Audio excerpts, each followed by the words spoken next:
It's the Dynamite show. I'm Jeff Hawkins. Paul isn't here.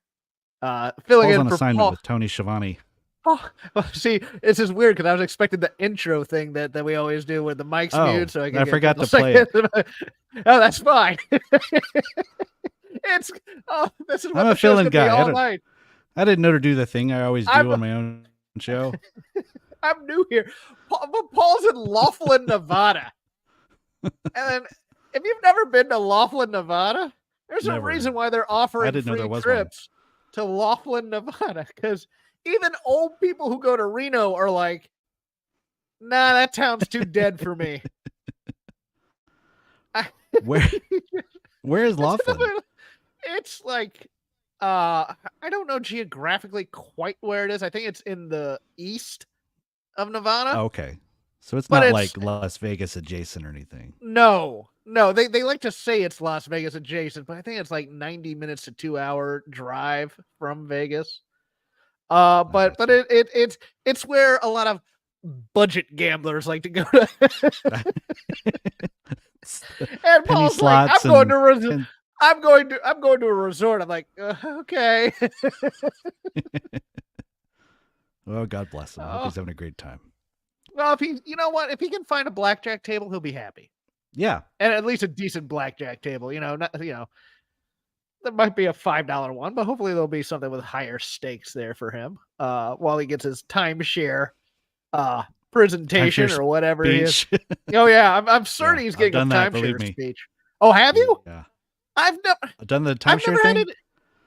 I have never had an inkling to be tempted to sit there for whatever free gift that they're going to give me for sitting to a hard sell, because I also know I'm prone to hard sells, and I'd end up signing up for one of these things. I barely get out of there with my life. It was one of those ones where they it was in Vegas where they're like, hey, do you want to go to a show or something? And you're like, great. And they're like, just go to this meeting. And then they put you on a bus and bus you away to where you you're literally a prisoner of them because you can't leave. And this would have been like the 90s. So there's no Uber to just be I guess I could have called a cab or something, but yeah, it was tough, but I managed to not spend any money. The closest I ever came was it's pretty much a Scientology knockoff called the Landmark Forum. And my buddy was it conned me into it it was one of these things where they for their graduation they go, invite a friend, and it's like, hey, if I told you were going to see something wonderful tonight, would you come with no questions? I said, sure, you're my friend. Sure enough, you're okay. We're gonna have our final session. We're gonna take all of you into this room, and you sit down in this room, and every other person just turns to their right towards you and says, hi, I'm with the Landmark Forum. I was like, oh my God, what have I got myself into? Signed up for level 1 and never showed up. You almost got sucked into the Laughlin, Nevada of cults. Oh, it wasn't even real Scientology. It was fake Scientology. It'll expand your mind. Oh, that sounds good. Yeah. Don't you want to live a better life? And they start doing that little spiel, and you're a depressed 20-something in LA and you haven't quite hit it big yet, and all these, oh yeah, I do. I want to raise my phone. Okay, I'll listen to your speech, and then I'll sign up for your class, which I can't afford. And then, oh my God, I just signed up for a cult. What the hell am I doing? No, I'm not showing up to class 1. Are you nuts? Let's talk wrestling, shall we? All right, let's talk wrestling. Jonathan Messner just pointed out that we buried Paul to start the show, which means we're getting a Paul run in later. Oh, I'm sure he's listening right now and seething and trying to find a way in, asking for the StreamYard. Do not send him a link. Do not send him a link. Enjoy Laughlin. No, seriously, I bet you he might have fun there. But he said he was the youngest person on his flight. That doesn't bode well. Enjoy the shuffleboard. All right, go ahead. Yeah, you had something you wanted to address before we go in the news. Andrew Zarian on our boy Garrett, the godfather of this network. Yes. By the way, I don't play tribalism in my wrestling network podcast things. It's just the weirdest thing to me. I got into a little bit today. Oh, did you? Was it just the Voices of Wrestling Discord? It was, I don't want to bring up. I will, because they're all mental. or not all of them, but a lot of them. It's like, and I did too, because it was like, okay, because they think Garrett is a WWE shill or something. It's like, oh yes, Fed brain, because he said they're doing good stuff in WWE. All right. Today I was defending him as that he wasn't actually trying to rip people off by selling NFTs. Well, hold on. NFTs are a different story. But anyways, on We're Live, pal, Andrew Zarian mentioned that Mercedes Moné imminent to AEW. And there's been a lot of this chatter around one Sean Ross Sapp, him taking way too many strays. I thought you said he was going to be on tonight. That kind of stuff. Everybody just needs to slow down here a little bit. Yeah. I don't know if the ink is even dry on a deal. And the Rumble is still coming. And she was in Vegas with Bayley watching Trinity's match at TNA. Yep. And Papa H was back there too. I would just say, hold on until you see it. Whatever.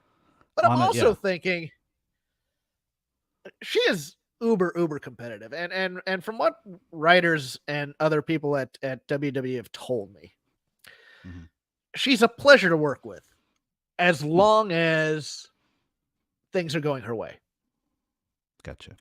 And it's not that she's difficult when it's not happening. It's that she is angry when opinionated. I mean, she's not taking it out on like the little people or whatever, but she, she has a vision for her career and she's going to go after it. When she walks into one of these 15,000 seat arenas and it's set up for 3,000. Yeah. I have concerns, Kevin. And especially if Becky Lynch is headlining WrestleMania. Right. Because that's the slot she wants. It's one of those things try to get. Yeah, I agree. And that's going to be the end game is building yourself here to get over there. But I don't know. It's going to be one of those things where it's like, I'm supposed to be building this company and I don't know if anybody can move numbers for it. I'm not going to get into the whole, you think AEW is dying. No, I don't. No. I don't at all. I think it's a solid number 2 in the United States. It is. And I know people hate when I say that it's a solid number 2, but it's a solid number 2 here in the United States. I just think she thinks enough of herself where she could be the one, I'm going to save this company or I'm going to make this company a big deal. And we know she has a high opinion of herself and, she eats steak now, not just a hot dog and a handshake. Yes. And when you're getting you have sold out crowds for the most random SmackDown you could ever have. And then you have 3,000 to 5,000 on a night. Yeah. I would just, it's one of these things of tempering expectations. And we don't even know if she's coming in yet. I mean, everybody's saying it's imminent, but I'm still doubting that there might not be a way where she thinks about all that and then says, you know what? I'll be a surprise at the Rumble. Yeah. I'm assuming that. That's kind of my stance right now is I'm assuming she will end up back in WWE until I literally see her show up on Dynamite. Yeah, and I mean, and I said last week she could use AEW to get back to WWE, and I think that's going to be a mutually, you could use each other, and that wouldn't be a bad thing. But it's just one of those and things. Not even in bad faith, just like I'm legitimately going to. We have both agreed that we are going to use each other. Yeah, and get all we can out of each other, and then we're going to say our goodbyes and probably trash each other in the media. I don't know. Like cryptic promos. Or cryptic promos or passive aggressive statements or I've done all I can do in this company.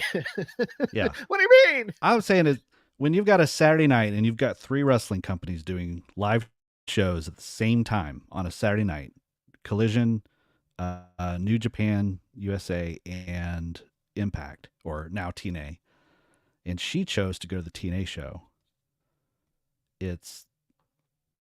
I don't know if that's telling or if it's just her friends there. friends. It's a friend Yeah. thing, and it's pure friend. I mean, because look, Bailey went to her New Japan show in Right. when she was at a year ago, Battle in the Valley last year. Yeah. So Mhm. I mean, that little crew all supports each other. So I wouldn't read Right. that much into it. And I think a lot of people get caught up in the, I guess, not even tribalism. They not even that strong. The horse race of it all. Yeah, the horse race of it, as if to think that these people are defining their relationships with each other based on what company they work for. Like that, and status, and it's. I had a discussion about this, about a Hall of Fame case for somebody. It's like, I was saying, Bailey re-signed, I think, fairly recently for a bigger deal or whatever. It's like, and she likes to say losing matches, winning life. And it's like, but that Hall of Fame case, blah, blah, blah. It's like, I don't think anybody for a phony sport Hall of Fame, which I'm sure is important to some people, but right. Would I rather have my whole family set for life, or would I rather, I have a better cage match rating? It's one of those weird things. Get a little bit. Don't even get started on the cage match. Oh, well, gender. Don't hinder gender. Don't hinder gender. All right. Anything else from the, let's see, the 4 hours of programming? Let me give a mea culpa, because I thought it was Triple H that was there. I know AJ Styles was there, but my boy Joe Pearl was at Hard to Kill, and Twan Mack in the chat says that it wasn't Trips. But okay. I see. Who knows? That got my gears turning. Okay.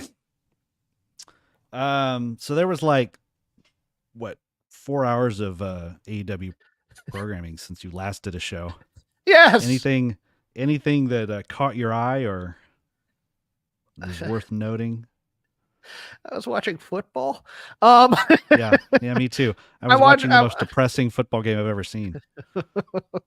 Wait, which one? The Eagles game. Oh, the Eagles game? Okay, that was that was the saddest. Oh, yeah. No, I mean, they were all pretty sad. I mean, the Browns game got sad after a while, too. I almost turned it to Collision. Norfolk was an interesting crowd. That used to be the town of my youth. Yeah. When I'd go there. Obviously, the demographics of who goes to wrestling shows there has changed quite a bit. It used to be a little bit more, I wouldn't say middle class, but lower middle class, and a little bit more ethnic in terms of the diversity in terms of the crowd, and a lot more military people used to go when I was there. Military people still go to wrestling when I'm there, but it used to be a big deal for the Navy guys at Norfolk to go to wrestling, to go to the Scope, get drunk, and yell at Ric Flair. Nice. Almost start a riot a few times. Gary Hart did, but the things I saw were, I mean, the Sammy Big Bill street fight tag team match, it was what it was, and full of little cutesy in jokes and stuff like that. It never felt like a death struggle, but it was fun. No, they've kind of patented that. James and I were talking about this on Sunday. They've sort of really dialed in that sort of mid range between a real hardcore intense street fight and the prop fights that WWE would do, when they sort of found this middle ground that's sort of very AEW now, of it's wacky, but there'll still be some oh my gosh moments. And it was fun. Someone clued me in on, I watched it late, and someone clued me in on it just being just check your head at the door, and it's kind of the equivalent of a party brawl. Yeah, FTR and Garcia versus House of Black was good. And then Red Velvet and Deonna was, it was solid, but it's still, we're going to get into this when we talk about Deonna on Dynamite. This is not the way I would have debuted somebody.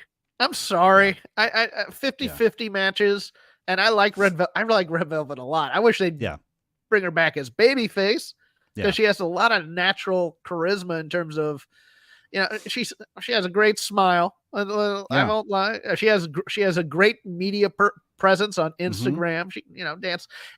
She's a much better babyface than she is a heel. Let me put it that way. Yeah. She's somebody you want to root for. She's somebody who's likable, and it's one of those things where you watch her and it's I don't want her to be a heel, but I also want debut Deonna Purrazzo in a 50-50 match ever. Right. But yeah, we'll get to that. And other than that, it was there was some wrestling on. That's pretty much it. There was some wrestling. All right, noted. On Saturday. Yeah. 3 hours worth. A lot. But all right. Well, there was some wrestling tonight, and I think tonight was much more exciting than probably the last week of programming. To me, it ended. The wrestling was good. The wrestling was really good. Yeah. Some of the character work I found lacking, but we'll get into it as we get into each thing. All right, we'll get into it. So let's see. Charleston, South Carolina tonight. They start the show by announcing. Well, they start the show with a promo package. With the first image is Samoa Joe in a suit, and I thought this bodes well. Yes.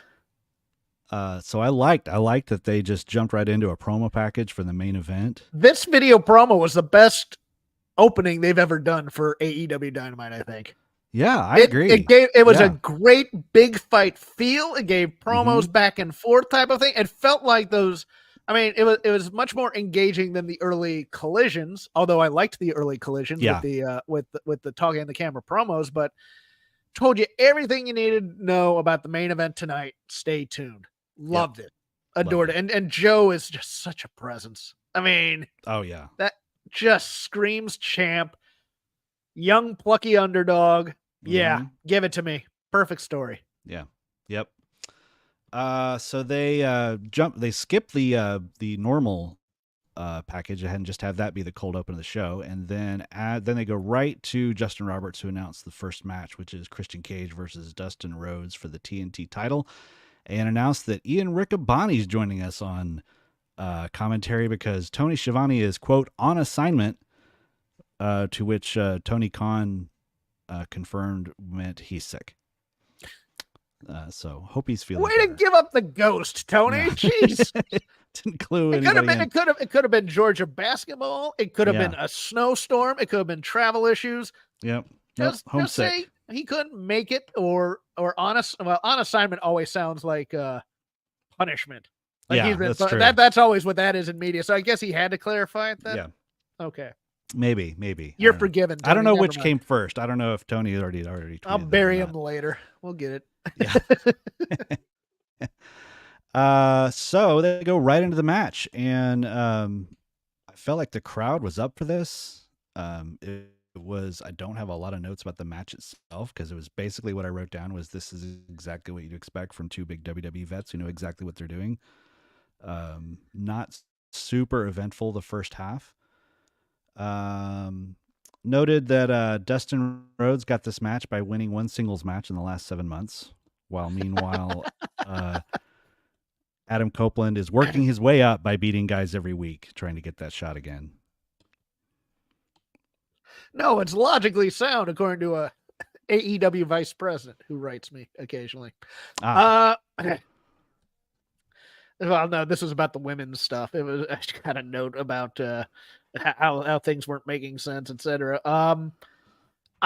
This match was comfort food for me, and two guys over 50 doing an old school match. I mean, it wasn't. We didn't get quite back to the territories old school, but we were close. It felt like a house show match, like the way that they WCW 1990 type of house show match too. Not a lot of high spots necessarily, just doing basic wrestling. I'm going to distract the ref over here while they do. Yeah, no, you're I'm going to tease the spot, then we're going to pull the ref. Then I'm going to sneak the. They did the thing of Dustin teasing the Shattered Dreams or the whatever they call it, and then he didn't get it, but then. They pull the ref to keep him from getting it, and then they pull her again, and Dustin hits it for a Yambag City call by Taz. My favorite part was Taz forgetting the Golden Globes were on the other night. Oh, yeah. I didn't catch that. Oh, they go, Excalibur, I think, is the one who goes, I thought those were a few nights ago. Oh. And then you get a few moments, and Taz finally gets the joke. He goes, oh, yeah, Golden Globes. Good one. Fantastic. Good one, Caliber. Work. The only thing I know, was there a blown, couldn't get the turnbuckle pad spot here, or was it just faking that he was trying to get it off while I was trying to figure that out. I think I think they didn't really have a spot in that corner. All the spots were in the other corner. But I thought for a second, was he trying to get it off, or was he just trying to draw? Toru Christian over here time. taking off all yeah. Yeah. Who, me? Yeah, but it worked. People were into it. You know, wrestling works. Yeah, you get your Dustin Rhodes code red because he's right. Do that now outside the ring. Outside the ring, the Luchasaurus. Hello there, and of course, Nick Wayne. Nick Wayne is such a goober, but it's such a champ at being a goober. Like, just absolutely gets killed every week now. He's the red shirt for the patriarchy. It's just like a rag doll. The red shirt for the patriarchy is such a great phrase. You almost worry about his future because it's just like, dude, no, dude, you're taking a lot of punishment for not much. Yeah. So yeah, then it ends with spear and a kill switch, gets a 2 count. This new trope that they're doing now where people get to save face by having to take a finisher twice, where it's just he didn't go down the first time, so then they just go straight to it again, which was fine until they kind of did a similar thing in the hook match. So yeah, they did. I mean, it would have been something if like every match had this, and then it's like, okay, now it's just that's the trope for the entire show. But people complain all the time when WWE used to do this. So it's one of those things, and I bought into the kill switch doing it. I just did when they immediately hit a second one. I went, all right, what's the point of kicking out of the first one then, other than to swerve the crowd? And there was no character development for that to be done or anything like that. Yeah, Dustin fighting spirit. Yeah. Right. Yeah, and Dustin doesn't need that. No. So no, that was a waste. But it's fine. I liked that that's all it was just Christian Cage wins, and that's it. And no run in, no weird angle, nothing that. It was just win and move on. Yep. Which was fine. I expected a beatdown afterwards, a little something. Yeah. Yeah, I was waiting. Maybe Nick Wayne to get some heat back or something. Oh yeah, then they could do like a Dustin Nick Wayne match later. That'd be fine. I would enjoy that actually. All right, so then they go backstage. Renee is talking to Swerve, who weirdly didn't get a reaction. I don't know if they were just didn't put up on the screen right away or anything like that. But the crowd was definitely hearing the last half of the promo, so maybe they were just distracted by the clearing the ring. Anyway, I thought it was a really good, low-key Jake the Snake style promo from Swerve. He brought up if Hook or Joe wins tonight, which I always love when people are not assuming someone's going to win a match. Thank you. Yes. Yes. He doesn't care which one wins. He's the most dangerous man going after the most coveted championship. Renee brings up Hangman going after the title. And I love this. This was exactly the kind of stuff that you're bringing up all the time. Swerve calls him impeccable. He brought up that he's beaten Omega, Danielson, and Moxley and all the people he's beaten. And then I love this line. He said, if God himself came down from the heavens, I think Adam Page would have a chance. But he still couldn't beat me. That's a great line. That was a fantastic line. Answer me this. Is Swerve wearing eyeliner? I think he's wearing not just eyeliner. I think he's like raccoon eyes almost. He's like, it's weird. Okay. So it's not just me. I thought the same thing. No, it is not just you. And in the Discord, there were other people that were remarking on it too. It looks like he is intentionally darkening the under of his eyes, but it's not like traditional face paint. It's sort of a weird. Yeah, it's not. Yeah, and it's not traditional guyliner. It's like it's almost like he's accentuating bags under his eyes at times. Right. And you're like, I don't know if he's like doing a gimmick where he's like not sleeping. I mean, is it a thing that like he's wanting to look haggard, or is this like a actual effect? I don't know. He's experimenting. I think he got this from Sammy Callahan, to be honest with you, who he used to team with occasionally. Oh, that's never a good sign for me. No, and I think it's just trying to be a little bit eccentric, charactering it up a bit, the fur coat and everything. Yeah. That's fine. It's a cool version of Seth Rollins. No, but the gold teeth. It's a look. Yeah. I like it. I like that he's trying this. So it's gotten over. So you can't argue with it. But no, this is a fantastic promo. It was a quiet promo, which I like. A quiet promo, which I like, and I like that both Hangman and Swerve are kind of, sort of trying to pretend like they're not interested interested in each other when clearly they are. Yeah, like, there's a little bit of the both saying I don't need to. Yeah, they have their hands behind their back and they're whistling. Yeah. Yeah. Oh, yeah. you're we'll there? get more of that I Hangman. didn't notice you at the time. Yeah. Yeah, Hangman's even more that way, but okay, so then they recap the street fight from Battle of the Belts we just talked about. It was a good set of highlights. I mean, they, condensed that match down to 10 seconds. It's pretty fun. Sammy must always be involved with a golf cart in all these matches. Yeah. Yeah. He's never gonna live that down. What am I gonna do now with this golf cart? Yeah. I when I watched that match, I thought Ricky Starks like really hurt himself on that. Yeah. Yeah. Because he took his leg went kind of sideways in a weird way, but he seemed fine.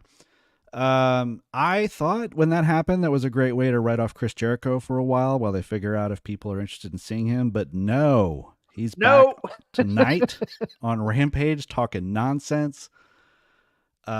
We have decided to sneak in there that he defeated Takeshita in Tokyo. Yeah, but he had a win over Takeshita. I like that. I didn't like that, but it's clever. This is interesting because it feels like, and we'll get to it when we get to the promo, but it feels like they're being defiant, but they're also hedging. Because this promo felt like, well, if we need to turn Chris Jericho heel because of the booze, now we can open that door. Right. They were careful on Saturday too about having the entire match backstage, and then only bringing Jericho in front of the crowd when it was time, when they had been so far backstage that the people were going to cheer because they were finally showing up in the arena. So that I admire their the thoughtfulness of how to manipulate the crowd to not have the booze come. They're keeping their toe in the water though. They're making sure. Okay, is it cool? Is it cool? Is it cool? Because there's still a healthy percentage that are gonna boo him. So it's one of those things. It'll be interesting to see what they do Friday, or if they if there are boos, if they try to hide them or sweeten it up or something like that. But Matt Sydal of all people comes in and just I don't know what he was trying to accomplish. Like I didn't know that they had ever met. You know what I mean? Like in the fictional wrestling universe, Matt Sydal and Chris Jericho are people I've never thought about crossing paths. The whole point of this promo was for Matt Sydal to basically said, "I beat you once." Yeah. If you want to, early. Okay.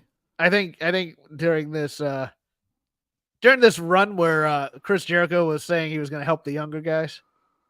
Oh, I got you. I think I don't know, but he was like, if you want to get back on your feet, you have to fight people who beat you, and I beat you once. That's such a Tony Khan. Anybody who sits there and hears that, okay, I'm going to punch you in the face right now. Yeah, you're just being a jerk. Yeah, Matt Sydal and your third eye. So that's going to happen. Sydal is such a cringe promo. They need stop with that. And this is a lesson for all promos. Read what you've written on the page and narrow it down to its bare essence in terms of what are you trying to say here. If Matt Sydal just wants to fight Chris Jericho, hey, I beat you once. You should go up against people who beat you. I'll fight you on Friday. You know what it should have been was Rhett Titus coming out and saying, "You guys wrecked my car. I want revenge." Yes. Why was Rhett Titus's car in Norfolk too? That's what I thought he lived in Vegas. He had to drive himself. Fair enough. He wasn't booked. It was his rental. It was his rental. I had to lose my deposit. There's some scary stuff coming out of Norfolk, by the way, too. One if they're going to the Minneapolis area, the engine failed on the plane. Oh no! And they had to come back. Yeah, got that message. Sydal's a rough promo, but this match will be. Yeah. This is the 3-star match on Collision. Rampage. We're all expecting. So yes. Yeah. All right. Let's see. So then we went to Orange Cassidy and Trent Beretta with Chuck Taylor returning versus Penta Commander with Phoenix in their corner. So I don't know if Chuck and Phoenix are close to coming back, but it was, Chuck's back on TV. Interesting tidbit they brought up was that this is actually the first time that Trent and Orange have ever teamed together in a 2-on-2 match. Despite in being AEW. In AEW, yeah. Which is one of those things that everyone just kind of went, huh, and then moved on. Let's see. They said it was supposed to be best friends versus Lucha Bros, but people kept getting hurt, which is a kind of a funny thing to bring up, I think. They do this again was a match, probably pretty much what you'd expect. It was definitely taunting Penta and not working boots Penta tonight, I think. Sports entertainment Penta? Yeah. Yes, definitely. So they did the modern equivalent of the lockup, which is exchanging signature taunts. At the beginning of the match. Let's put it this way: it's Commander and it's Trent. Yeah, two people that I could just give a rip about. I mean, right. if you want solid wrestling with no heat in it, give me Commander and Trent. I mean, it's fine. It's good if you like that type of thing. My brain just went, all right, get to the end where we pin Commander. Right, but what's funny was that Excalibur and Ian were sitting there talking about, hey, if you get a pin on the champion in a tag match, you'll get a title shot. Yeah, and then Trent pins Commander. Well, because last week they had the thing where both the 6-person matches led to title shots. Yeah. So I think they just didn't want to go that well again. I got you. Yeah, that makes sense. So they were about to do the best friends hug to give the people what they want, but then before we get to that, okay, what are we gonna do about this Commander guy? Because because as you know, one of my signs on a picket are make lucha wrestlers relevant again. Yeah. Yes. Because every time you get a guy that comes out in a mask, every guy in America goes, he's taking the loss. Mm-hmm. Mm-hmm. And he's spectacular. He needs to just be an attraction for a little bit to get any sparkle, because it's like we've seen the rope run, we've seen the flips, we've seen the dives. Yeah. Either that or he needs to get a little bit of an edge on that offense a little bit. I don't know what it is, but we take him off for a while. What's interesting to me is that it seems like they've been hearing the criticism of he's just the rope walk spot over and over again. And so they've been kind of toning him down, which actually has not been helping. No, they thought because people are there to see the people. Right. Maybe they'll like him better if we make him less spectacular. Yes. They condition you to say, okay, when Commander comes out, he's going to do something really awesome in aerial. And then they go, hold on. We've been beating him too much. Yeah. Let's make him a wrestler. Let's let him work the arm. Yeah. I don't know, man. I mean, he seems like to just be filling in for Phoenix right now, and that's kind of his slot to just sort of keep the bench warm for Phoenix to come back. But that's fine, but then don't put him into a tag team with Brian Keith and kill them. Right. Have him be Phoenix. Phoenix gets some wins when he teams with the Lucha Brothers. Yeah. Give Commander a win. How about that? We just fixed the company. There we go. We did. No, done. There. All right. So Undisputed Kingdom came out. Oh. This is these guys. This was ass. I don't like liking that strong a word on a promo. This sucked. This was terrible. This is another. All right. Roddy is at least compelling when he's a heel. He didn't need to go all the way out there to then do this face-to-face to then say, I'm not going to wrestle a match. Yeah.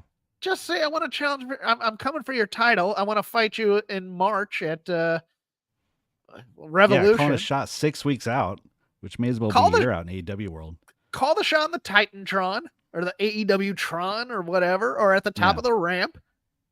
And then build the feud from there. But this face-to-face did nothing because nobody believed the Kingdom and the other two goobers were going to fight. Right. I think, I'm sure on paper they were like, this will be great. because Orange will accept the match right away, and then Roddy won't give it to him, and the people hate Roddy even more. Which, hold on, I mean, sure. Put that Jonathan Yep. Messenger note up here. Yep. When did Roddy get heat? Because I didn't. When he said he'd back off, the people did boo him a lot, but it just okay. They booed because they didn't get to see a match. Yeah, right. That's what that was. I mean, yeah. Okay. And I think that's what it is, because they know he's not gonna. They know they're gonna pop for him screaming Orange, which he didn't really do because he didn't because he toned it down. And he's a comedy guy. Yeah, you want me to get heat? Yeah, and he yelled Orange in the middle. He started the promo. Orange! It's like, stop it. Yeah. You know, I hate your stupid sunglasses. I hate your stupid jeans. I hate your stupid pockets. I hate your stupid thing. I want your title. See you at Revolution. Yeah. Right. Boom. Heat. There we go. Yeah. Not that hard, kids. This group is DOA for me. This wasn't even the worst promo by this stable. No, it wasn't. No. I mean, this was the best of the two Undisputed Kingdom promos. Right. That's what and this is your main event heel group.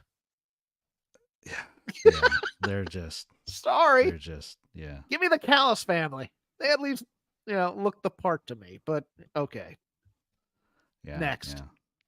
Please. Oh yeah, the Jonathan brought up the "shut the f up" chants. Oh, that's right. Well, that might just have been because they knew the promo was coming. I don't know. We'll see. We'll see if they can keep it up. I did like Orange just saying, "I'll shut him up." Yeah. Well, I like that he tried to take the mic at Roddy's like, "I'm not done with my promo yet." Yeah. My scintillating promo that's getting this feud over. I think that was genuinely to Orange thinking he was done. Yeah, and Roddy being like, "No, I haven't done." Because when he was done, Roddy kind of gave him a little nod, like, "Okay, now I'm done."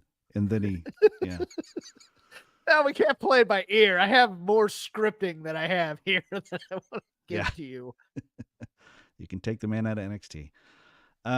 Wow. Renee. You can reach Kevin at Kevin Ely, all one word on X. Okay, so now we got Renee again. She's working hard tonight with Hangman Page for a quote scheduled interview. I don't know why she needed to point that out, but she did. Did you see the look on Hangman's face when she said that though? It's like, no, I didn't notice. Right. Yeah, he got shot her a glance. It's like, you scheduled this interview. Is she still trying to sell that she's? Is she still trying to play off that like she's not entirely comfortable around Hangman because of the Mox feud? Like, is that what that was supposed to be? That would require a little bit too much long-term storytelling for this company. I know. I don't know if Renee's this is my character. You're making up angles in your head again. Don't do this. I'm no-prizing it again. Sorry. Yeah.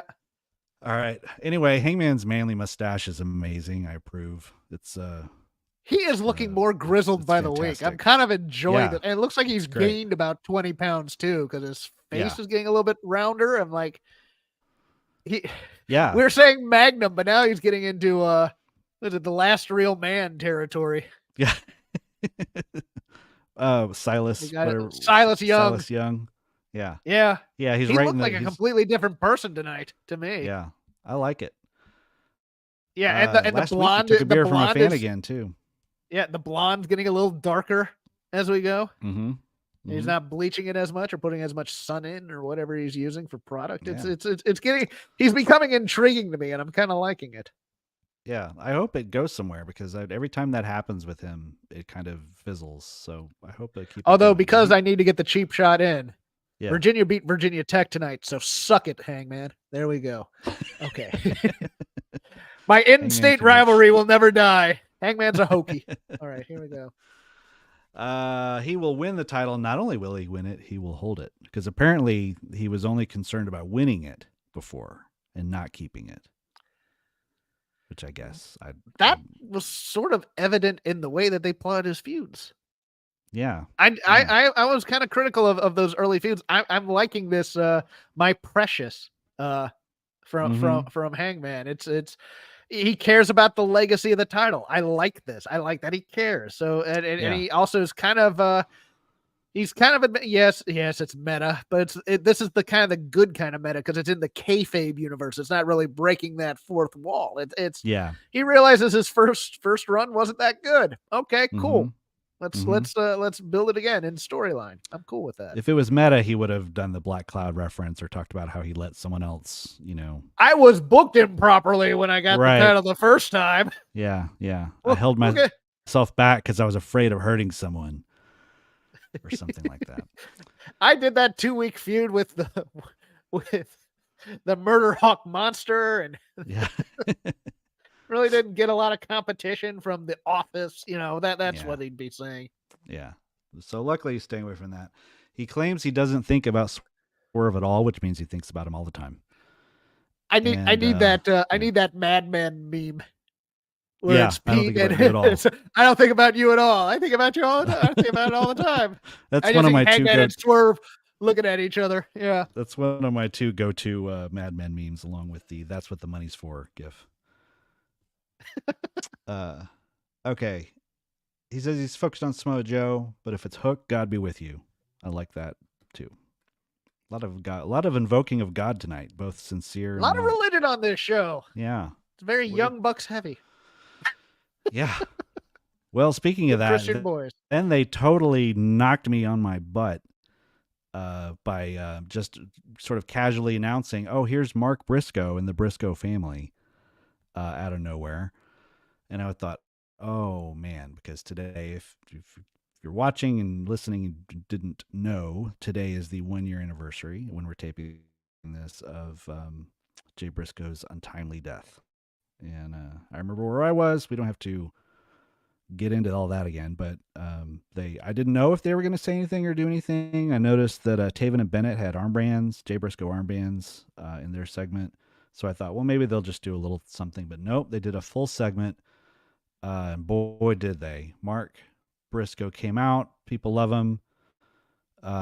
He starts out chipper saying, "What's good, baby?" They got the Dem Boys chant. And he brings it down real fast. Like, man, you watch people like when they're, when it gets too quiet and some jerks just got to yell something just because he can't stand silence. Yes. Like that ended because he started talking about a year ago, and he says that his nieces were also in the car, and that his oldest niece was told she may never walk again. And he took a long pause, and there was the quietest moment I've heard on television in a long time. Like that arena was silent for a second.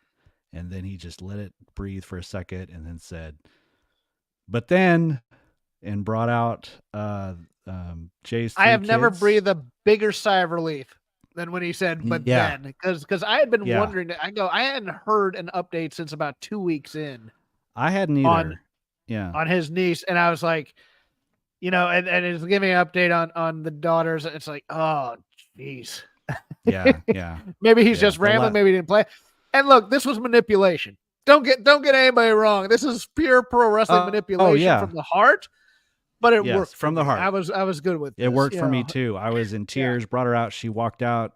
Mark Briscoe says, "God's on the throne, and we Dem Boys. We won't stop because we can't stop." And the girls looked great. They looked like they were walking fine. And they seemed really happy. And I don't know how much.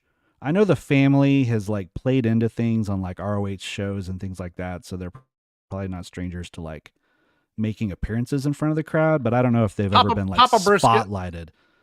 Yeah. There was a time when the whole family got in the ring. But I think that's about as close as you get. And of course, Papa Briscoe being a NPC occasionally. Yes. But but they just got the spotlight, and Mark said, "Come over here. I'm going to raise your hand, let her feel that moment." And you could tell they were a little overwhelmed, but also like when he went for the group hug and the young daughter just kind of goes like, I think she literally just goes, "Oh, okay." And then did the hug. It's very sweet, genuine. Yep. I'm really glad they gave him that. And then they played the Jay Briscoe package, which I think might have been the same. I think it was, but it's still a fantastic package. Fantastic package. And one of those things where it was just like, gosh, man, I missed that guy on my TV. I've been railing for this to anyone who will listen. If you want me to buy AEW Fight Forever, get some Briscoes as downloadable content, and I'll pay full freight for that thing. Yeah. It's hard because, like, again, he was my favorite promo guy in wrestling because he just brought it. He brought the viciousness and the doom and it was just like, yeah, Mark's funny, but Jay will kill me. Yeah. Careful type of a thing. Right. Mark will kill me in a different way. Mark will do something wacky and then slash my throat. Jay will pull out a gun and shoot me. I'm kind of frightened by both, but a different kind of frightened by both in different ways. Yeah. I and they just played off each other so well in those things. But yeah, they were a perfect match. Yeah. And it just kind of brought up that thought of, like, I mean, you hate to reduce a true family tragedy into like a TV character, but it did make you go, man, it would have been nice to see Jay mix it up with, like, the Swerve and the Hangman Page of today. Like, he would have been right in there with Samoa Joe, all those guys, and would have been top guy. Easy. Yep. So anyway, nice that they did that. Very sad, but very, very cool. All right.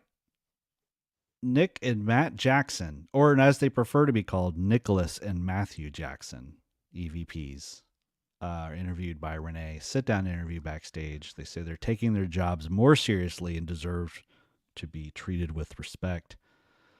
And then go into tippy-toeing around the line of being meta and winky about what we're talking about, and also not being so much to where you might also have no idea what they're talking about.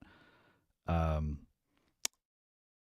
not really even saying anything at first other than we're EVPs and we're sort of implying that maybe we did do some of the things that we said we didn't do, but we're not going to say that because there's an actual lawsuit going on. Yeah. Thoughts on this? Oh, I have some. My comedy partner and I were talking about this because I wasn't sure of something, so I asked him this. This is Matt and Nick picking absurd characters and that not going absurd with it is what this is. This is a half-assed, and as he said to me, he goes, if you're gonna play twin Vinces, we need to play twin Vinces because I'm positive the mustaches are about being Vince. Look, you're okay. What's the gimmick here? We're Matthew and Nicholas Jackson, executive vice presidents. Yeah. So now we need to be absurd within that world. We can't be justifying our absurdity or anything like that. We are vice presidents. Well, we're going to get rid of Sting because, his review, we had an employee review for Sting. He didn't show up to it. Yeah. But you know what? It might be time just to give him the gold watch and the cake in the break room or whatever, go full on if we're executive vice presidents and embrace this ridiculous thing as opposed to the wink, tippy toe stuff. Yeah. Which is just going to make it ironic wrestling. Exactly. That's the exact word I was thinking and have been thinking since last week. It's someone brought it up. Can they do a straight up feud or a straight up program with someone and not be ironic? And I don't know if be the heels. Be the heels. You don't need to make us laugh. Just be the heels. We want to it'd be fine if they had just said, you know what? And they kind of started to do this tonight, but like you said, they didn't lean into it. Just say, this company wouldn't be here if it weren't for us. Yes. We started this. You guys, like when they were like, Renee, did you get your paycheck this week? You're welcome.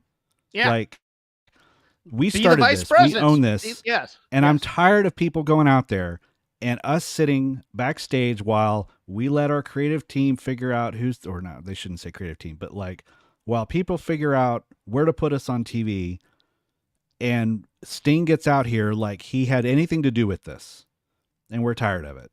And so biggest show of the year, biggest show of the spring anyway, Greensboro sold out. We're going to be at the top of that show because we make the calls. Yeah, it has to be one of two things. They're either the executive vice presidents of a real company and they're doing this, or they're the executive vice presidents of a fake company, quote unquote, in this kayfabe world. And all these people are their employees, and they're just going to be horrible bosses. And and pick one, and either of those work. And instead, we're going to tiptoe around the Punk feud. Yeah. Right. There are rumors and accusations, those types of things. And it's like, gosh, no, this isn't it, Chief. Yeah. It's you grew the mustaches to be douchebags. Let's be douchebags here. Right. Right. They're just they do too much. I say to this a lot. Themselves. It's too cute by half. Yes, they're doing it to amuse themselves as opposed to being heels. Mm-hmm. As opposed to pissing us off. Yeah. And it's like, well, maybe somebody's going to say, well, maybe them being too cute is pissing you off for a reason because they're good heels. No. That's what they think. Yeah. Yes. Yeah. I've seen them be great heels. I saw them be good heels in OH. They were great heels in PWG. I've seen them be good ironic heels in PWG. So, yeah, it's, Yeah. As I said, I mean, I watched a whole match where they just said suck it, or they did suck it and super kicks. Yeah. And it worked, but it's like, but in terms of, now we're on a TV product here. We need to actually do, some TV build. Yep. I don't know if there's anything else to add about that. They basically, this is what's interesting to me. They did not go as far to say that'll be the match. In fact, later on, Excalibur still talked about saying we don't know who Sting's opponent's going to be, and we'll get to Sting. You know what this feels like? This feels like they're gonna eventually they're going to eventually do the thing where it's like, we never said it, and we're executive vice president, so we don't have to. It's like right. Oh wait, did I steal something? Stealing they're pissing you off with their passive aggressive joke. Oh, okay. Sorry. Great minds. So then they're off to a meeting. Yes, they're off to. Is it a real meeting? I mean, that's the thing. Is they could totally play this up and being a fake meeting and just blow off Renee or whatever. Because I mean, all the reaction shots are of Renee here, but they need to be more absurd in this bit if they're going to do this. And it's like, okay, they're going to a meeting. Are we getting a skit next week where they're in a meeting and we get a lot of the close up, face things that Jacobs likes to do? I hope not, but we'll see. Oh gosh, I really hope not.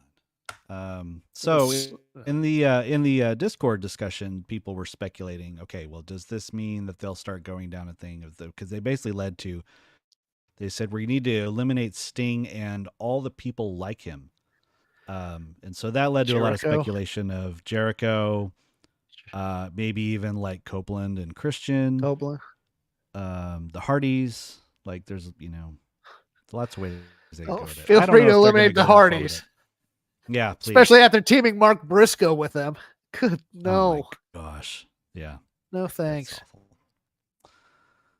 Okay, Bullet Club Gold versus Mogul Embassy. Bullet Club Glove has a new music and entrance that I didn't know who they were. And then it flashed, and I think it worked tonight because people really popped when they lit up and did the little circle. This is the most unusual week, I think. We've had the Righteous and the Murder Hawk Monster versus the Mogul Embassy, and now Bullet Club Gold versus the Mogul Embassy. It's a lot of this reluctant heeldom thing. It's really weird. Maybe even heel. Yeah, and during the match, I was kind of trying to keep track of it.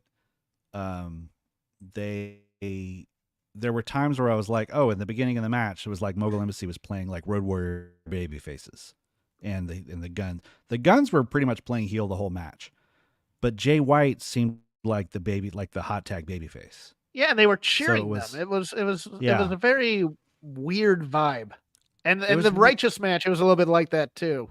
Yeah, and I think I don't know. I think what they're trying to do is get them to cheer them, so that they'll think, then they'll hate them even more when they betray the Acclaimed, because I think there's a lot of shades of grayness going on around here, and it's fine. I do have a question just outside of this, because this match made me think of this, and I'll tell you the story in a second. You ever had to admit to somebody at work? Do people at work know that you're a professional wrestling fan? Yeah. Have you ever had to like talk to somebody and then like out yourself and you're not sure how they'll take it? Yes. Okay. Yes. Because this happened to me because Toa Leona is San Jose State or San Diego State. I can't remember which college, but he played football with a coworker of mine. Oh. And I go, oh, hey, do you know so and so? It's like, yeah, how do you know him? This comes a moment where it's like I could say friend of a friend. Yeah. But I never really met him. Or I could say, oh, he's a professional wrestler now. And lucky enough, the other guy was an offensive line. Oh, yeah.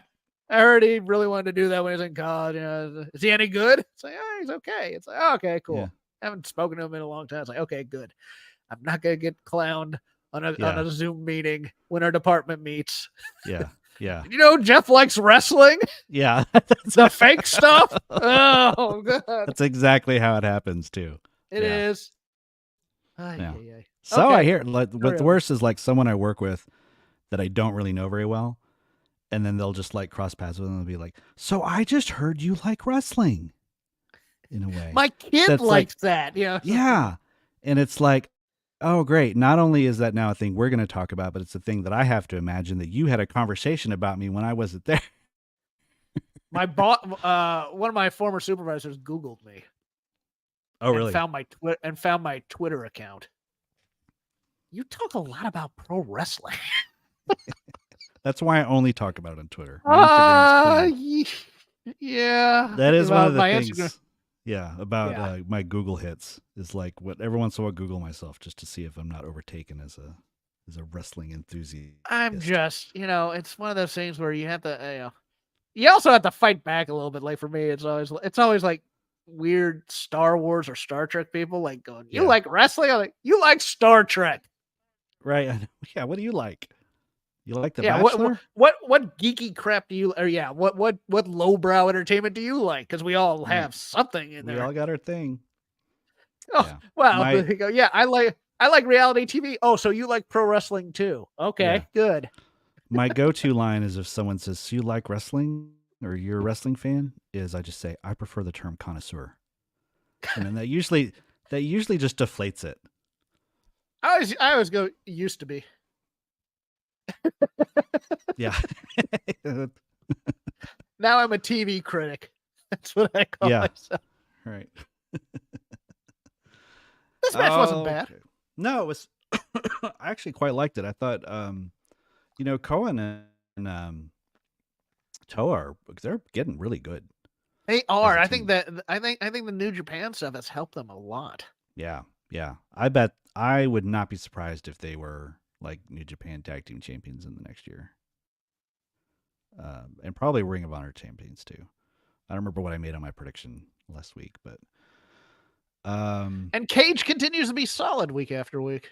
Yeah, I heard that with latissimus dorsi was the injury. He's got a muscle. Bringing out the Latin on me. All right, cool. Yeah. Well, the only reason I remember it is because I think latissimus dorsi would be his NXT name if he ever went to WWE. He comes out as a gladiator. That's latissimus dorsi. He's got like the fake fin on the back. Yeah. Toga. He wrestles in a toga and sandals. Sure. Now I want that though. That's unfortunate. I know. It's what they could have had with Karrion Kross. But apparently he's got a tear and he might be getting some work done or surgery or something like that. So that's why. Maybe why I think they lost tonight because it was time and because they're doing this angle. I don't know if this means they're going to eventually unify titles. I think this is leading to a unification match. You think like unification, or like they'll be carrying around 6 belts? Oh God, I hope it's unification because I don't know. It depends on how long we're going to keep this Ring of Honor clown show going. Yeah, I know. That's sad. I'm sure the 5,000 people or so who subscribe to the service really love it. Maybe. I never hear from people who are really enthusiastic about it. The only people I hear from are people who do podcasts about it. That's it. Right. It's like an obligation, like a completist thing. But no, other than Athena. other than Athena. Yeah, Athena's great, and the whole Minion story that's been very good. Yeah, so Bowens is making this happen. He won the match for them by saving Jay from Prince Nana. Jay looked suspicious, but they took it. They win the titles. Looks like next week or so, maybe they'll have they've got 5 weeks, so they could probably do a team up and a breakup and set up a match all in that. I think that's what we're going for. I think they're going to be friends for 2 weeks, and they're going to turn during a match and say, "You should have never trusted us. We're the Bullet Club Gold. Bang, bang, gang." Right. Yeah, exactly. then go and because they've never done a pretending to be a friend so I can turn on you angle before. Hey, if they do like a 12-man match one time, I'm here for that. Just like I would all 6 of them against like all the luchadors. Dude, look, one of my favorite matches ever was, I think, 10-on-10. It was that Survivor Series tag team match where you had the Brain Busters and Strike Force, Conquistadors, the Rockers. Yeah. I'm here for that. Get everybody on the apron there, and then have it break down. I'm cool with that. All right. Now we have the worst Undisputed Kingdom promo as Adam Cole and Wardlow are standing there. Hold on. Speaking of pretending to be friends. Yeah, exactly. Yeah. Adam Cole looks kind of pale. He's a little bit. Not tanning. No, he needs to get with Deonna Purrazzo. Oh God. She called her an artificially tanned hag. Hag, yes. Yeah. Adam basically said the same thing he said the last 2 weeks. That I was like, this is the Instagram story version of the promo from last week. He just sort of spliced out the part about Wardlow and just said it a third time. Basically promising that he's going to beat people week after week, and which is like that's pretty much all Wardlow's done for the last 2 years. So I don't know what's different. And then Wardlow said, "Boom." So my joke for this was, just think, we could have had Adam Cole managing Keith Lee. Yeah. Yeah. And it would have been this, although WWE would have given Adam Cole a wacky character to at least play, so you could at least try it. Budge. Yeah, this is the Adam Cole promo. That's all this is. Yeah. It is. I had a thought. James and I talked about this a little bit. And I was like, I wouldn't actually say they want to do this because I'm in full support of Joe as my champion. But if they had somehow booked the World's End match to be Wardlow and MJF and had built Wardlow up as, I'm coming for you, MJF, this whole time, and he was the guy who was straight through while everyone else was like, boondoggling him, and Wardlow is the champion right now, would that actually be helping this group, or would they still feel as lame as they do right now? No, because we'd be waiting on Adam Cole or Roddy to turn on him. Yeah. I think and we've seen Cole and Roddy turn on each other so much. It's one of those things where it's like, you don't expect them to be you don't expect them to be a unit for very long. You expect the Roddy Kingdom people to go their way, Adam Cole to be a singles guy, and Wardlow to be a singles guy. And I think it's one of those things where it's like, you've never had the unifying force. I mean, it was one of those things where, like, some stables, when they become actual stables, it's like you have these disparate parts, and then something happens where you see like a beatdown of one guy or something like that. And it's like, okay, now they're together. Now they're kind of, that's what they need. They need a team bonding thing, a ropes course or to beat down the hook. One of those two. The ropes course skit. That's what we ropes course skit. Oh God, that's so in their wheelhouse too. Don't give them ideas. Don't even put that on my Ricky Bobby. Roddy screaming random words on a zip line or something. But it's like, I mean, the Horsemen were kind of disparate in a way because, I mean, Tully had feuded with Flair, but then it was one of those things where, end of the show, it's a 6-man match. We're teaming the Andersons and Blanchard against so-and-so, but they had already brought it in that the Andersons and Flair were connected somehow. So the Dangerous Alliance became a gang and they were disparate parts for a while. I mean, you can do that. But that was literally Paul E was a unifier. Yeah, that was Paul. Right. Paul he E, literally did a promo where he said, I went out and handpicked these guys. and yes, brought them in and one they all by fit one. and they all fit a role. And Mhm. Zbyszko and Arn and Eaton Yep. were the base kind of, Mhm. and then you had Austin and Austin as the mid card guy and Rude as the top baby. Yeah. So I mean, you could do that, but it's like Adam Cole's never going to do that because it's one of those things where it's like you never feel any real hate in an Adam Cole promo. No, you It's feel very like clever. intensity, but not. Yeah. Yeah. It's like focus, but it's not. Yeah. It's like if Tom Cruise gave a promo. Tom Cruise is all about Tom Cruise, and Tom Cruise is going to be the star of this promo, and Adam Cole's the same way, kind of a thing. Right. I just because I can't turn my brain off about that stuff of thinking about like all the different sliding door realities that could have gone down. I'm like, when we got to World's End, if it was up to me and they said, Tony called me and said, Kevin, what do you think it should be? My group would have been Adam Cole, Britt Baker, the Young Bucks, and Jungle Boy as the group. And you have all these people who have different beefs coming together, and I'm trying to imagine that. I mean, we can talk about Jungle Boy in a second, but the Young Bucks doing right now what they're doing, but doing it as part of that group would be more interesting to me. If they were like, we're taking this company over. We're reasserting ourselves as leaders of this company. Adam Cole, I wouldn't have even done the mustache type of different thing. Yeah. They could have just been themselves and like in suits and doing that. Yeah. Yeah. And Britt is the queen of this division. And Adam Cole is hurt, but when he's done, he's going to be the world heavyweight champion. Jungle Boy, was the scapegoat for a bunch of bull crap that happened earlier this year, and we're done. He's a star. And have them start to take over the company. It's not, but instead it's just, well, here's some guys, and these were all guys who used to be with, and so we're just going to take all the names of who they were when they were together, and we're going to put it all together, and now they're all back together again. And plus Wardlow. I mean, there's a lot of moving. I would have loved Joe to have been the guy at the head of the head of the stable, and Joe, Wardlow, the Bucks, and Britt, and maybe Cole's like odd man out, going, what the hell's going on here? I don't know what's going to keep him babyface or something. Yeah, I do this all the time. I fantasy book stables and think of ways that I can bring them all together and stuff like that. FTR are usually involved in some way, even though somehow. But speaking of Joe, one quick thought. Wardlow. Okay, go ahead. Sorry. No, you go. Wardlow is.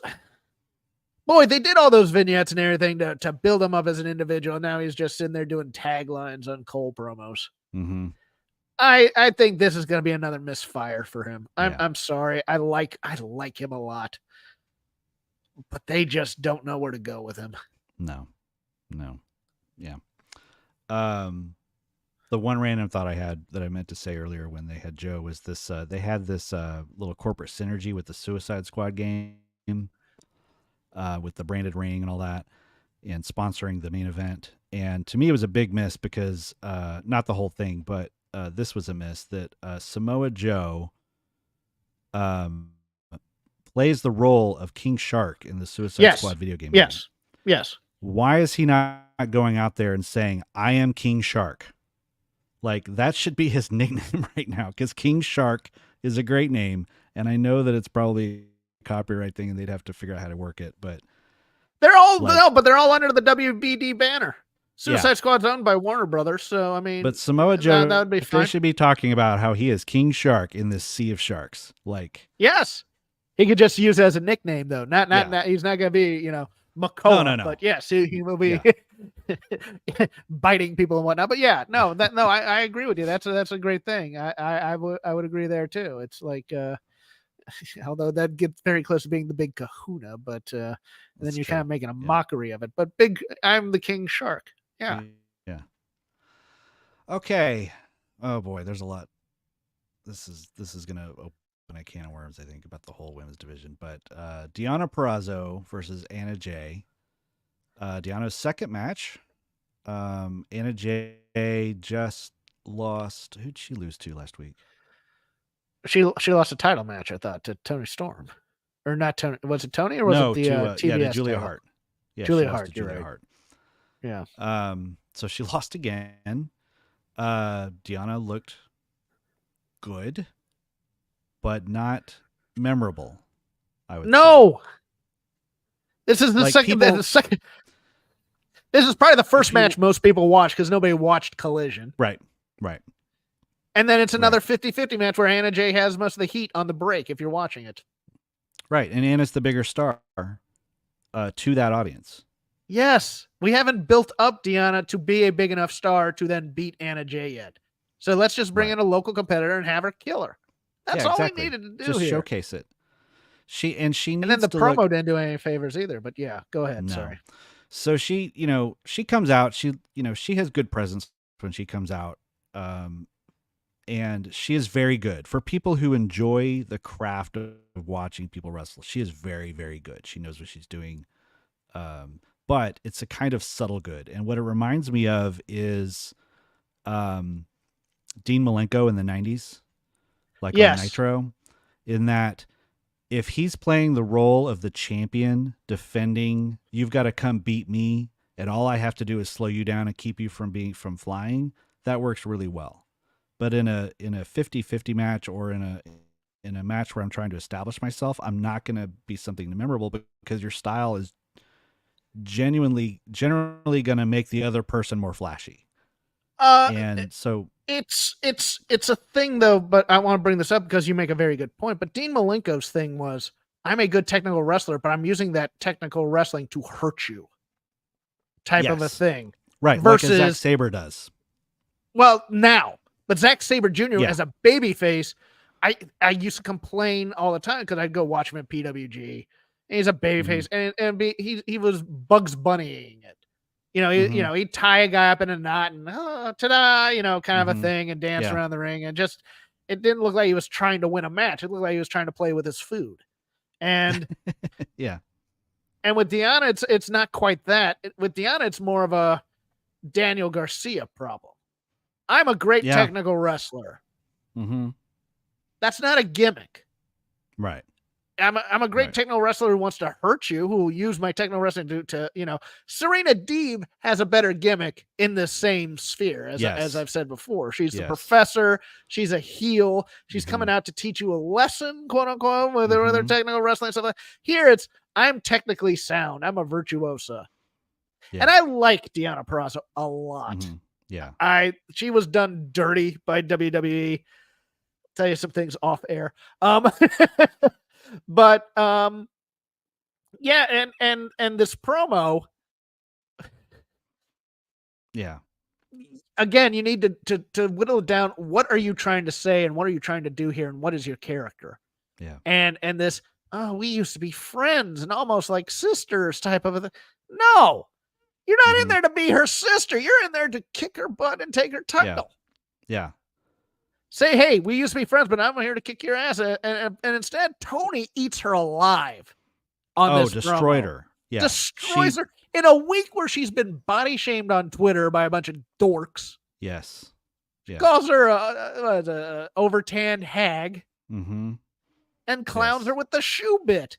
Yeah. And they linger on Deonna afterwards to the point where she actually just tells the camera to go away. Because she doesn't really have a real response to it. It's like, because she doesn't really have anything to say. Yeah. She chewed her up and spat her out, and the whole thing. And I can't believe they even planned it that way, because it's like, if you want the segment to be coming out of that Tony is the star, then they did it right, because that's, like, the second she stood up on that desk and Luther got in a position for her to go on her shoulders, I'm like, it is over for Deonna. She's dead in the water. Deonna needed to, unless she had come back and got on that mic, go, you get off that desk before I rip your arms off, bitch, or something like that. Yeah, and then it's like, jumped out of the ring and clipped Luther's leg and put, and knocked her to the ground and put her in a hold. I think if she had come out and said in her promo, because I did like the fact that they played off of Tony being at ringside, and I do want to get back to, because Tony was funny, so I want to get back to that, but I want to talk about the bad stuff first. I like the fact that they had a confrontation in the ring. That when Renee hits, I like hitting the ring and doing an interview right after a match, and her looking at the opponent, and if she had said, "You've got all these people entertained. I love your act. Whatever. Look, I know the real you. This is all bullcrap. you've lost the plot. You used to be great. And I'm going to show you how great you used to be, or something, just like do that thing where it's I wouldn't go there. Yeah. I'd be like, I mean, I don't want to be meta about it, but just like this is all a smoke show and I'm for real. And so you better get serious or else you're going to lose your title really fast. Yeah, you better get serious or you're going to lose your title pretty fast is good. As the other stuff is close to meta. It's like, oh, you used to be so good and I'm going to show you how good you could be. It's like, that kind of came out wrong. No. But they do those types of angles at times. And you're just like, no, that's not going to build the feud. Hey, right. I just came from another company where I tore up that division. I'm here to take your title now. Yeah. Right. Make her a big deal. Because they didn't make her a big deal. They made her a 50-50 wrestler who could barely get by Red Velvet and Anna Jay. Yeah, exactly. And then you could have done the thing where she, Tony tries to, grandstand and stuff, and then she takes her out. But then she might have gotten booed is the problem. No, you know what she should have done? She should have tried to grandstand, and Deonna should have thrown a shoe at her. Yeah. Tony, I'm frustrated by this because Deonna, when they're gonna look at her and go, well, she's not getting over. Let's turn her heel. That's when James and I did our predictions, the one prediction we both agreed on was that 1 year from now she's going to be the Ring of Honor Women's Champion. Okay, I can see that because I think it's like she's gonna do a run. She'll lose the title in her match. She'll be around for a little while.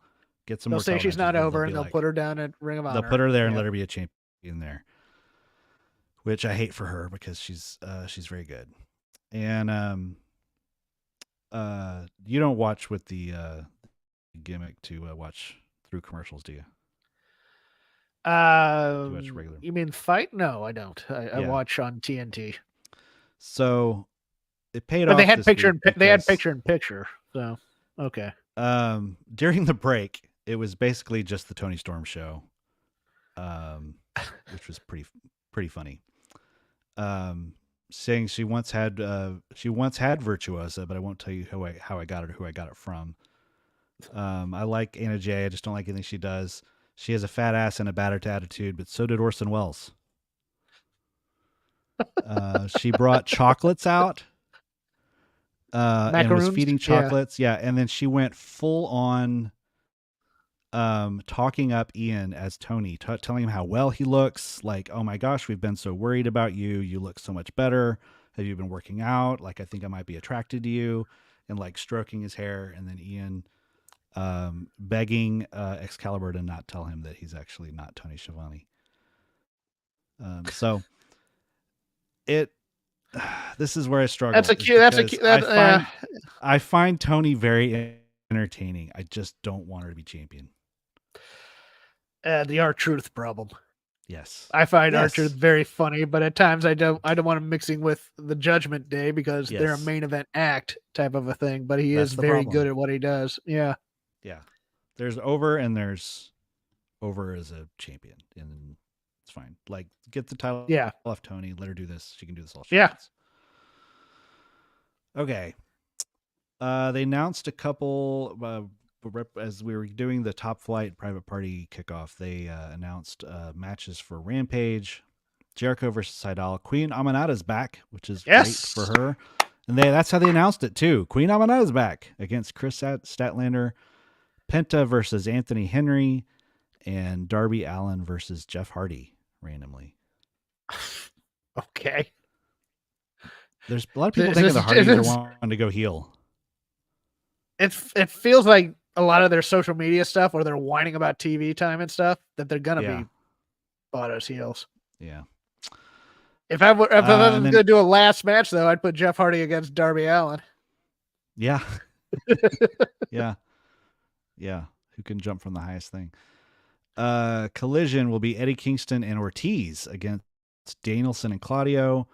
Buddy Matthews versus Daniel Garcia, and John Moxley returns, which I assume means a promo or he's in the corner of BCC. So they're all back from Japan. Yeah, murder death somebody and cut a promo. Good. Brian Keith probably. Yeah, probably. Commander. One of those Brian two. Keith has that curse right now of like really good guys like working with him, so that just means he's going to be losing to really good guys. Danielson loves the guy, but I've said, hey, he needs to be should only wrestle if there's a bounty on the other guy. Keep the gimmick. Yes. Protect the gimmick. Yeah, and make him dangerous. Yes. He's not very dangerous. No, he's going to lose. He's going to lose people. Okay, so Top Flight Private Party happened. It's from my clock it was 8:30, and all I was doing was sitting there saying everything from here on out is just taking time away from Hook versus Joe. Agreed. I thought it was okay. It was okay. It was very disappointing, I thought. They started you're expecting the high flying speed party match, and it's just it turned into kind of a SmackDown match with a angle at the end where Private Party's turning heel, which it appeared they had already done when they came out to challenge. Yeah, I didn't know that they weren't already heel. Yeah.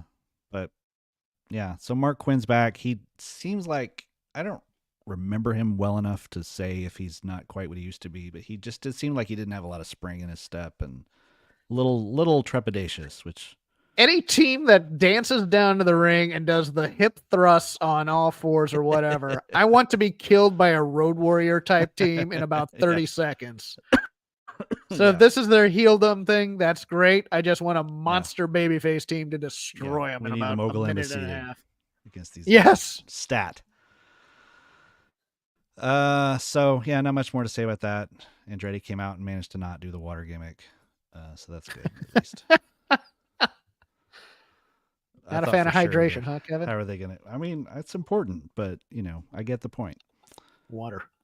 Then a random Sting and Darby video, which was good. I liked how they were hyping it, and they brought up the thing about them being 26-0 and Darby being his partner. I love that that's kind of the gimmick. He's going to go down history as the best partner for Sting. Clips from his matches, including that first cinematic match, which I had forgotten about, which was really great. When we all were like, "Oh, Sting's kind of still around." Mm-hmm. And then Darby says they're going to end their run as tag team champions. Huh.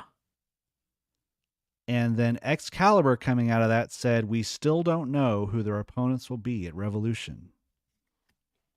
So what could be happening in the next 6 weeks? Could that match be a title match? Do we see the Bucks versus Bill and Starks? Do we see them beat Bill and Starks leading into Revolution? It was a weird curveball. No, that is. I mean, if they were going to do that, we should have done that when it was Jericho and they had a ramp to get to that a few weeks back before World's End. They had a way to get to Sting and Darby against Bill and Starks, and they didn't go there. They could do a douche thing of we're vice presidents, we're stripping them of the tag titles. Oh gosh, that'd be even bad. Or bribe them. I mean, you got to do a heel thing. You don't necessarily have to beat them. Yeah. Give Starks enough money. Hey, we'll put you in a main event title match with somebody who won't leave the company. I don't know.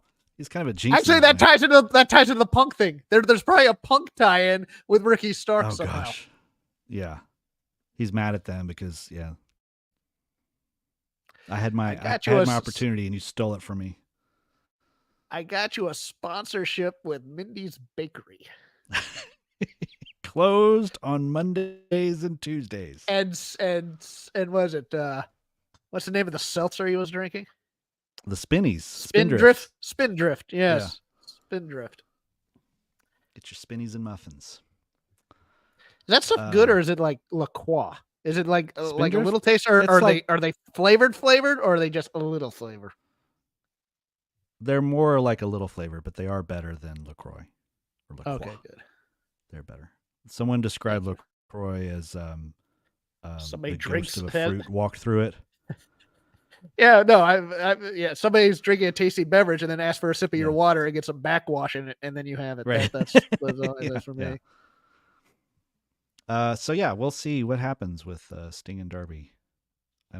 Yeah, that is weird though. That's really intriguing, and I'm here for it. I have been saying I would be surprised if Tony Khan let Sting retire without giving him some sort of title, which is why I really liked your idea of him wrestling Christian as his last match and like retiring as TNT champion.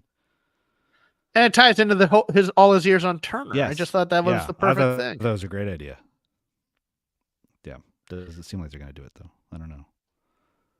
They're definitely just keeping it tied with Darby and Sting. So, yeah. I don't know. We will find out. Okay. So then they don't go to commercial and go straight into Hook versus Samoa Joe. And this was one of those times, every once in a while, they do something on Dynamite. And I think to myself, man, I really like pro wrestling. And this was one of those nights. It just felt right. Like Hook came out, people were this was perfect timing for Hook, and I felt like this was just right level of expectation for him, where they weren't overselling that he was going to win, or even that he had a chance, but they were like, but it's time. He's had this many wins.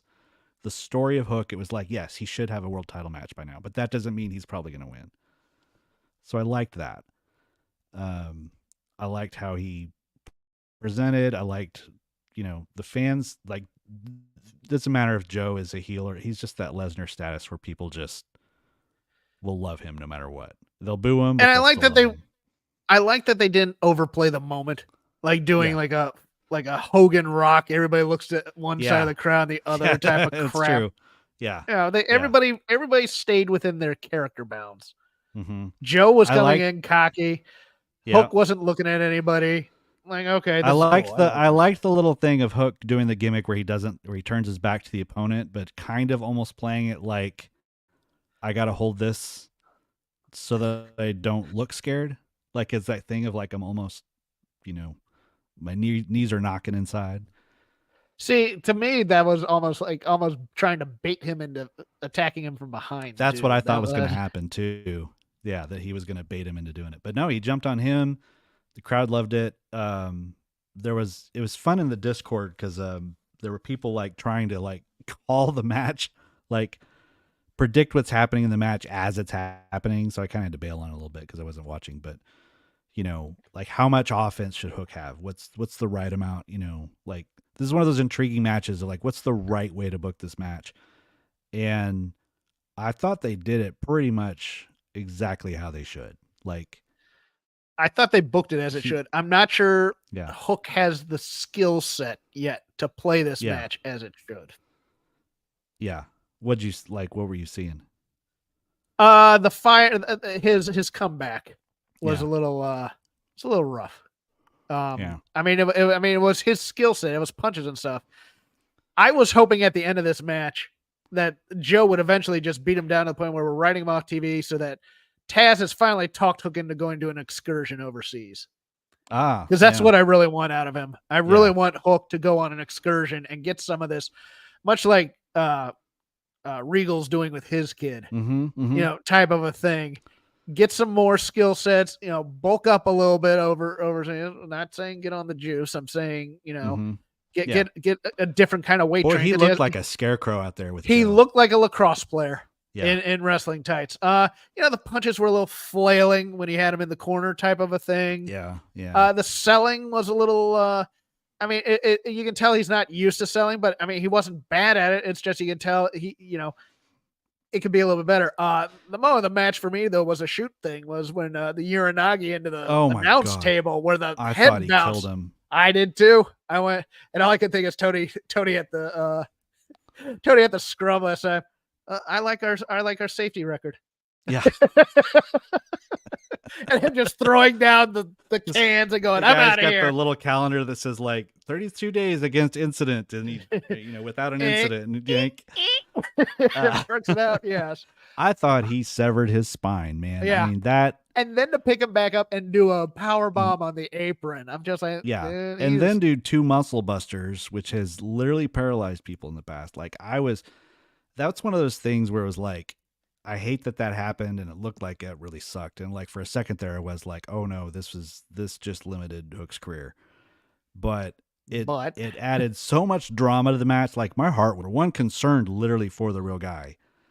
And then, but then also just like, are they, what are they going to do? And all I was sitting there thinking was, all I want to see is Hook T-bone suplex him once. Yes. And that's exactly what they did. If he can just get I wanted the tease. I wanted the tease that they might make Joe the transitional champion to put on Hook so that Swerve could kill him. Oh, that's what I was thinking. I was thinking they might take this off of Joe, and I liked that feeling. I like the feeling that the other guy might win, and they don't do that well in any wrestling now. It's just, when you used to have these like the TV main event on there, Sam Houston versus Ric Flair, Brad Armstrong versus Ric Flair. Right. There's always that inkling that he might win because they were good enough and they were there, and then the Horsemen come in and beat them down. Right. I wanted this to be Hook's moment though. And I think they cheapened it a little bit with the Hangman save. I understood the save. I get it to put it off there, but this was the moment where you have Hook be Cool Hand Luke, and he just keeps getting up and saying, "Give me some more." Yep. Until even Joe is almost turned off by it. I don't want to give you any more type of a thing. Where he outwills him to where Joe is like maybe 2-3 times he does go in and beat him up one more time. And like the first time, even no, I'm done. Yeah, like the first time Joe does the mutual respect thing or whatever, but it's kind of half-assed. Right. And then he gets so mad that he keeps getting up after giving him the respect that he wants to beat him down a lot more. And then he realizes he can't crush his will. Yeah. And so eventually Joe just surrenders and walks away. Right. And instead we got the Hangman save. And I was just like, but you just built a guy that this crowd was hot for. Why are you transferring that heat right now just to get to the story? Right. No, and then they bring out Swerve and everyone starts chanting Swerve's house. So it immediately draws all focus away from Hook. Right. Right. And I thought for a second that was going to be it. And I was really mad because like Hook left the ring. And then they brought him back in, and I think they tried. I think they thought they could do both, and they couldn't. They overthought this is what they did. They overthought it, and so they thought. I think I could totally see them saying, "Then this will happen." And well, wait, we need to give Hook his moment. Oh, that's okay. Hangman will pick him up, and we'll end on Hook, and it'll all be good. But it had already let the air out of the balloon. No, they needed to do what they did with Orange Cassidy when he lost the international title the first time. Yeah. Where it was bloody and broken and just knocked out there in the ring and laid there for a few moments. Yep. And then got the standing ovation and then hobbled back to the back. Yeah. Yep. It's funny they picked up on the mic on the broadcast, the either like a stage person or the camera guy telling Hangman, "Stand him up and we'll play his music."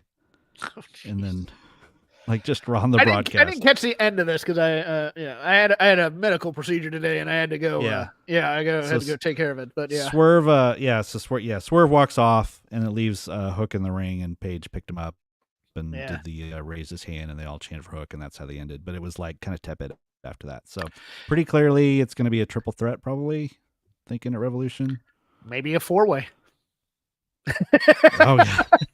Maybe they bring in Hook just to do this. No, to take the fall. But no, I think it's a 3-way. I think 3-way is the way to go here. Yeah. Who do you win? Who do you win? See, I think Swerve should win a 1-on-1. I gotta be honest with you. I don't think it does anything for him to win a 3-way. I agree. He's already destroyed Hangman. I don't understand why we need to have Hangman and Swerve in the ring again right now. Just have Swerve beat Joe. The only thing I could think is if Paige were to beat Joe, then you'd have Swerve go after Paige. Yes. But then Paige would lose to him a third time. And it's like, I don't know. It's one of those things where they've kind of put themselves in a corner. I would freeze Hangman out, and I'd keep having him around, but never being able to get the match. And I would build Swerve and Joe. Yeah. And have those two go out and make it, a battle of bad versus worse type of a thing. Yeah, I think it's going to Swerve at some point. This year he will be champ by the end of the year. Yeah, but with Paige like bulking up, and I feel like Paige is acting like something's been promised to him. Yeah. So I need to wrap this up. Okay. Well, it's good because we're done. Good, kids. I had a cystoscopy today. I am still cancer free. But the bladder is like a thimble right now. I gotcha. We're done. So you can follow me on X at Crap Game 13. I do a show called Shake Them Ropes on the Voices of Wrestling Podcasting Network this week. Chris Novembrino and I going over all the wacky news in WWE and this and NXT and whatnot that'll drop sometime Friday or Saturday. Nice. And I'll be back Monday night. Tuesday morning I'll drop the boom with James B. McDaniel talking about all of the AEW things. And you can talk to me about wrestling on Twitter or X, nowhere else, because I don't talk about it on other platforms. But all right. Thanks for doing this, by the way, Paul. We love you. Always a pleasure. We love you too, Paul. All right. That's it. Bye, everybody.